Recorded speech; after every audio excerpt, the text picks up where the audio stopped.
Praise the lord. దేవునికి స్తోత్రం. ఈ యొక్క ఉదయకాలము చక్కగా దేవునికి వాగ్దానమును మనం చదువుకుందాం.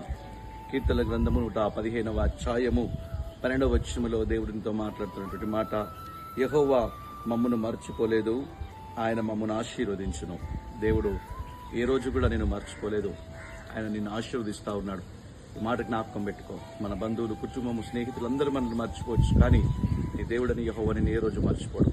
కాబట్టి నేను మర్చిపోని దేవుని ఉదయకాలం గణపరిచి కృతజ్ఞతాస్తుతులు చెల్లించి ఈ వాగ్దానం పట్టి ప్రార్థన చేయి. దేవుడిని దీవించును గాక. God bless you.